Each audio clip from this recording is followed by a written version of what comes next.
ओम शांति। 23/9/25 की वाणी है। मीठे बच्चे, हर बात में योग बल से काम लो। बाप से कुछ भी पूछने की बात नहीं है। तुम ईश्वरी संतान हो, इसलिए कोई भी आसुरी काम न करो। प्रश्न, तुम्हारे इस योग बल की करामात क्या है? उत्तर, यही योग बल है जिससे तुम्हारी सब कर्मेंद्रियां वश हो जाती है। योग बल के सिवाय तुम पावन बन नहीं सकते। योग बल से ही सारी सृष्टि पावन बनती है। इसलिए पावन बनने के लिए व भोजन को शुद्ध बनाने के लिए याद की यात्रा में रहो।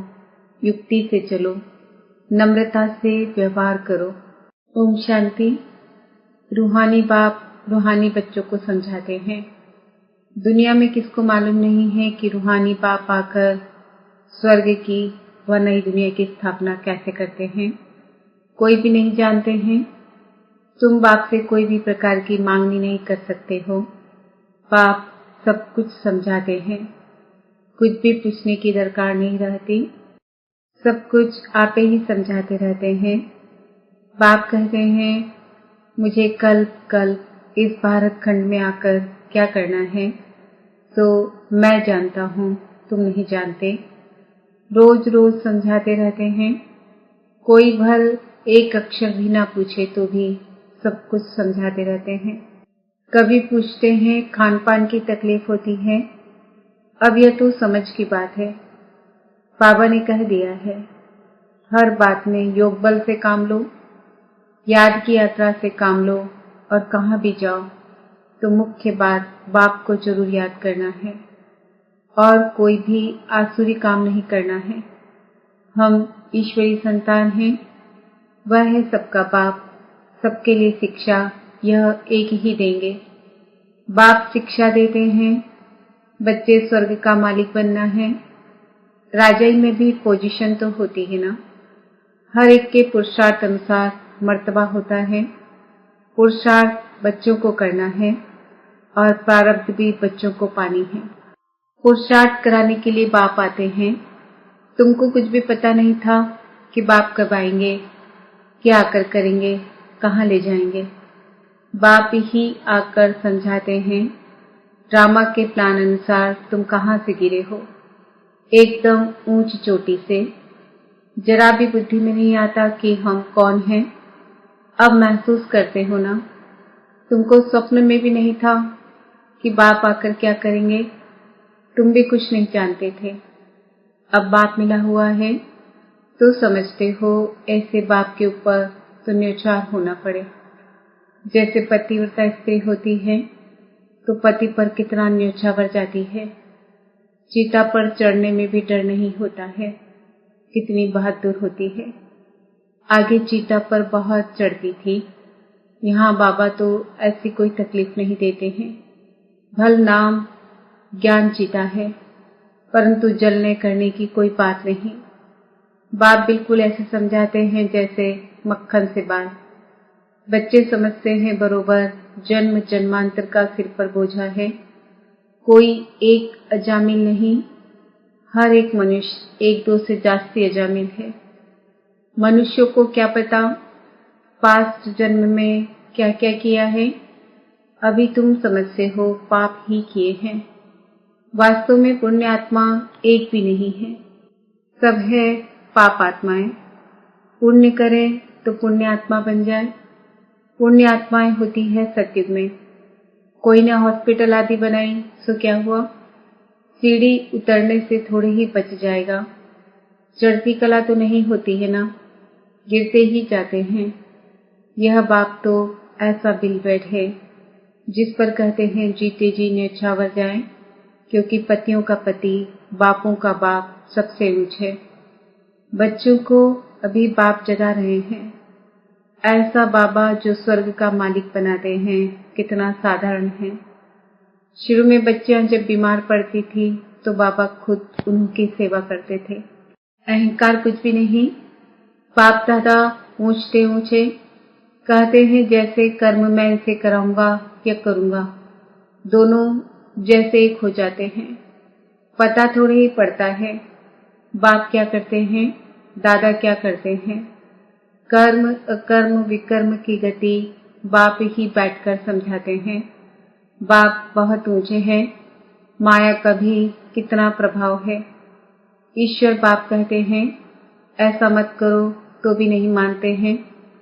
भगवान कहते हैं मीठे बच्चे यह काम नहीं करना, फिर भी उल्टा काम कर देते हैं। उल्टे काम के लिए ही मना करेंगे ना। लेकिन माया भी बड़ी जबरदस्त है, भूले चुके भी बाप को नहीं भूलना है। कुछ भी करे, मारे अथवा कूटे, ऐसा कुछ बाप करते नहीं हैं। परंतु यह एक्सट्रीम में कहा जाता है। गीत भी है, तुम्हारे दर को कभी नहीं छोड़ेंगे, चाहे कुछ भी कहो। बाहर में रखा ही क्या है। बुद्धि भी कहती है जाएंगे कहाँ। बाप बादशाही देते हैं, फिर थोड़े ही कभी मिलती है। ऐसे थोड़े ही है दूसरे जन्म में कुछ मिल सकता है, नहीं। यह पारलौकिक बाप है जो बेहद सुखधाम का तुमको मालिक बनाते हैं। बच्चों को दैवी गुण भी धारण करने हैं, सो भी बाप राय देते हैं। अपना पुलिस आदि का काम भी करो, नहीं तो डिसमिस कर देंगे। अपना काम तो करना ही है, आंख दिखानी पड़ती है। जितना हो सके प्रेम से काम लो, नहीं तो युक्ति से आंख दिखाओ। हाथ नहीं चलाना है। बाबा के कितने ढेर बच्चे हैं, बाबा को भी बच्चों का ख्याल रहता है ना। मूल बात है पवित्र रहना। जन्म जन्मांतर तुमने पुकारा है ना, हे पतित पावन आकर हमको पावन बनाओ। परंतु अर्थ कुछ भी नहीं समझते। बुलाते हैं तो जरूर पति थे, नहीं तो बुलाने की दरकार नहीं, पूजा की भी दरकार नहीं। बाप समझाते हैं तुम अबलाओं पर कितने अत्याचार होते हैं, सहन करना ही है। युक्तियां भी बतलाते रहते हैं। बहुत नम्रता से चलो, बोलो आप तो भगवान हो, फिर यह क्या मांगते हो। हत्याला बांधते समय कहते हैं मैं तुम्हारा पति, ईश्वर, गुरु सब कुछ हूँ। अब मैं पवित्र रहना चाहती हूँ तो तुम रोकते क्यों हो। भगवान को तो पतित पावन कहा जाता है ना।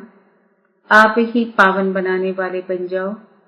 ऐसे प्यार से नम्रता से बात करनी चाहिए। क्रोध करे तो फूलों की वर्षा करो। मारते हैं फिर अफसोस भी करते हैं। जैसे शराब पीते हैं तो बड़ा नशा चढ़ जाता है, अपने को बादशाह समझते हैं।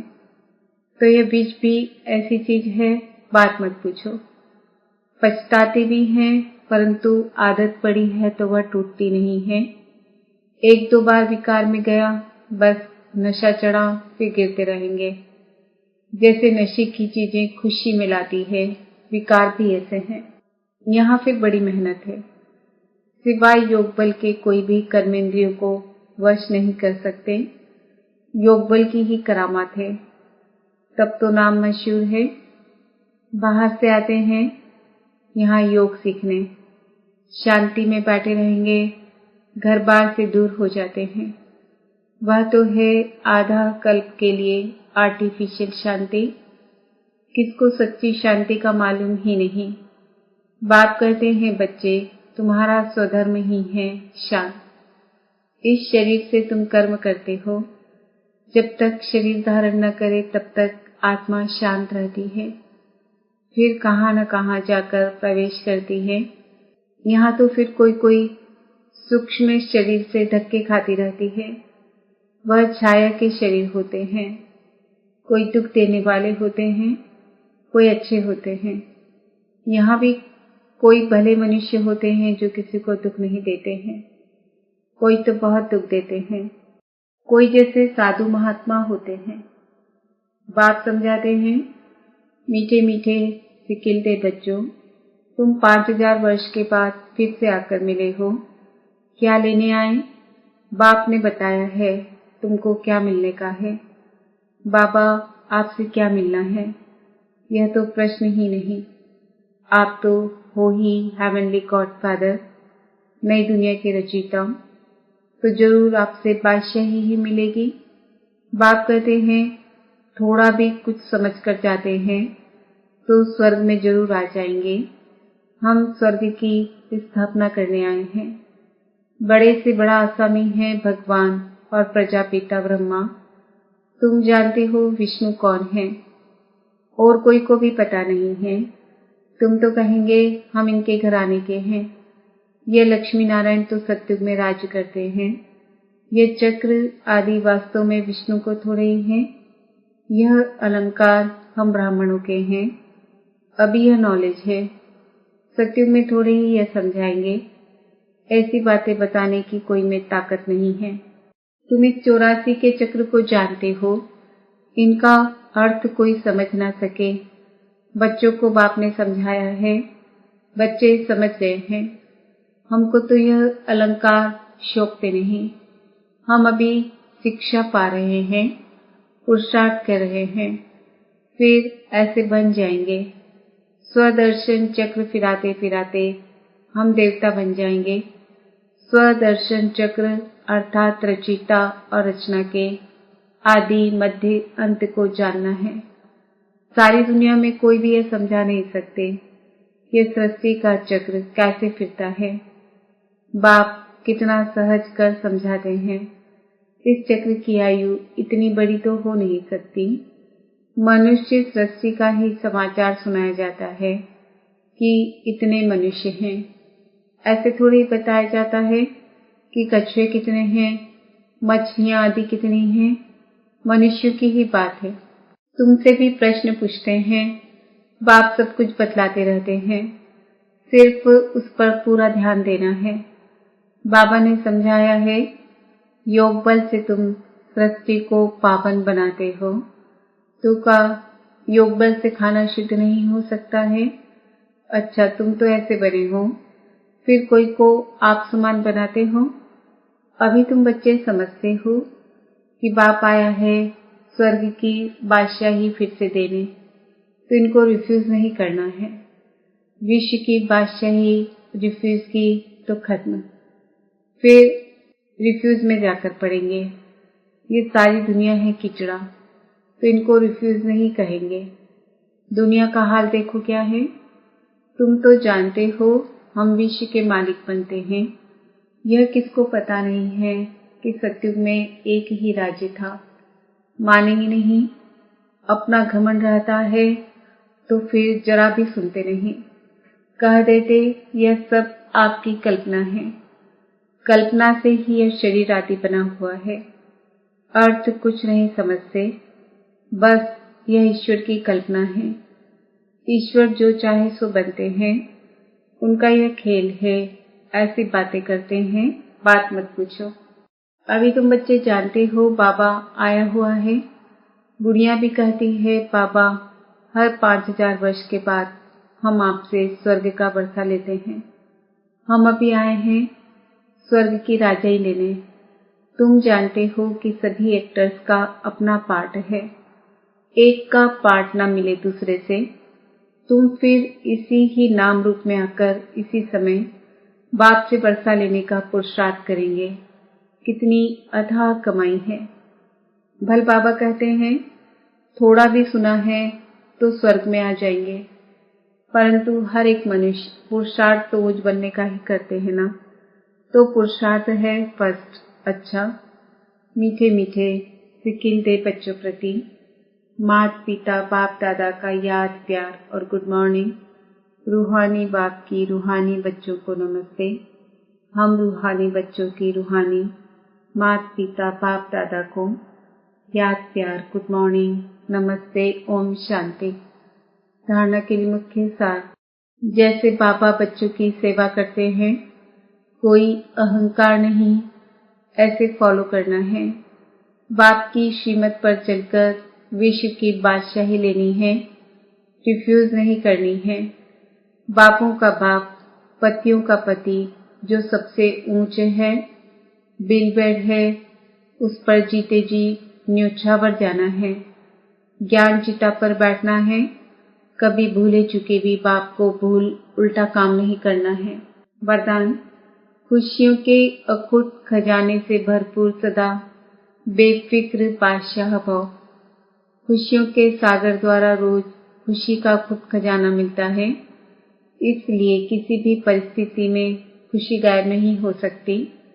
किसी भी बात का फिक्र हो नहीं सकता। ऐसे नहीं प्रॉपर्टी का क्या होगा, परिवार का क्या होगा, परिवर्तन ही होगा ना। पुरानी दुनिया में कितना भी श्रेष्ठ हो, लेकिन सब पुराना ही है, इसलिए बेफिक्र बन गए। जो होगा अच्छा होगा। ब्राह्मणों के लिए सब अच्छा है, कुछ भी बुरा नहीं। आपके पास यह ऐसी बादशाही है जिसे कोई भी छीन नहीं सकता। स्लोगन: इस संसार को एक अलौकिक खेल और परिस्थितियों को खिलौना मानकर चलो तो कभी निराश नहीं होंगे। आज का सवाल है, मैं आत्मा बेफिक्र बादशाह हूँ। आज के व्यक्त इशारे: अब लगन की अग्नि को प्रज्वलित कर योग को ज्वाला रूप बनाओ। लास्ट तो फास्ट पुरुषार्थ ज्वाला रूप का ही रहा हुआ है। पांडवों के कारण यादव रुके हुए हैं। पांडवों की श्रेष्ठ शान, रूहानी शान की स्थिति यादवों के परेशानी वाली परिस्थिति को समाप्त करेगी। तो अपनी शान से परेशान आत्माओं को शांति और चैन का वरदान दो। ज्वाला स्वरूप अर्थात लाइट हाउस और माइट हाउस स्थिति को समझते हुए इसी